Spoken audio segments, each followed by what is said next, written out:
এই পৃথিবীতে সবচেয়ে সুখ কি জানেন? মায়ের ভালোবাসা। এই পৃথিবীতে সবচেয়ে কষ্টকর কি জানেন? মায়ের চোখের পানি। এই পৃথিবীতে আপনি তখনই সবচেয়ে অবহেলিত হবেন, মানে তখনই আপনার সবকিছু মনে হবে যে অসহায় মনে হবে। তখন কোন সময় জানেন? যখন আপনার মা মারা যাবে, তখনই বুঝতে পারবেন আপনি এই পৃথিবীর কতটা কঠিন, বা বেঁচে থাকতে হলে যে কতটা কষ্ট করে বেঁচে থাকার জন্য যে দ্বিতীয় নিঃশ্বাসটা প্রয়োজন, সেটা হচ্ছে যে মা। তখন হারাইবেন, তখন বুঝতে পারবেন, এর আগে না।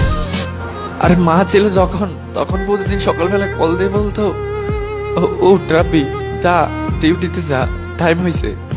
আর এখন আর কেউ ফোন দিয়ে বলে না যে রাব্বি যা, ডিউটির টাইম হয়েছে।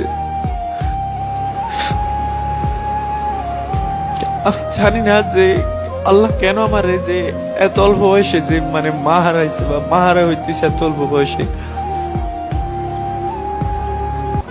আমি একটা কিছু আপনাদের সবার উদ্দেশ্যে বলতে চাই, যারা এখনো যাদের এখনো মা আছে এই পৃথিবীতে, তাদেরকে বলতে চাই, ভাই আপনার মায়ের এখনো হয়তো মর্যাদা মান না, বা মর্যাদা দেন না মাকে, বা অতটা ভালোবাসেন না, বা এখনো হয়তো আপনার মায়ের কথাগুলো ভালো লাগে না। আমিও ছিলাম এক সময়, যখন মা সকালবেলা বলতো নামাজ পড়তে বলতো, তখন চিল্লাচিল্লি করতাম মায়ের সাথে, ভালো লাগতো না মায়ের কথাগুলো। কিন্তু এখন সেই কথাগুলো মিস করতেছি।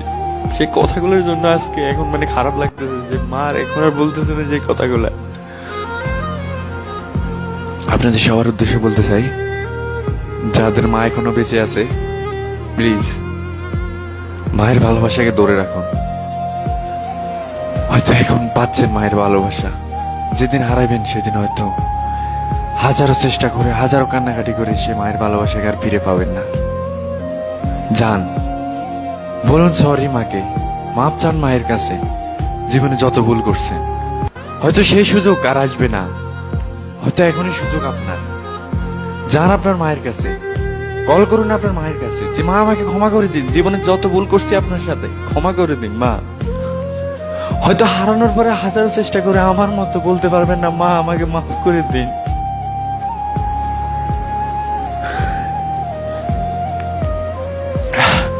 তো যাই হোক, সবাই ভালো থাকবেন, সুস্থ থাকবেন, আল্লাহ হাফেজ। আর সবাইকে আমি একটা কথা বলতে চাই যে মায়ের যত্ন করুন, মায়ের দেখাশোনা করুন। হয়তো আজকে মায়ের জন্য মায়ের অত ভালো লাগতেছে না, বা মায়ের কথাগুলো ভালো লাগে না। একদিন হয়তো মায়ের কথাগুলোকে, মারগুলাকে মাঝে আপনাকে, মানে একটা সময় ছিল যখন যে মা আমাকে মারতো, তখন মানে আমার কাছে খারাপ লাগতো যে আমার মা আমার সবচেয়ে বেশি মারে, অন্যান্য ছেলেদের মা ওদেরকে মারে না। আর এখন সেই মানে যে মার ছিল আমার, সেই মায়ের গুলাকে এখন মিস করতেছি। সো যান, এখনই সময়, হয়তো পাবেন না আর সময়। যান, এখনই আপনার মায়ের কাছে যান, বলুন মা আমাকে মাফ করে দিন।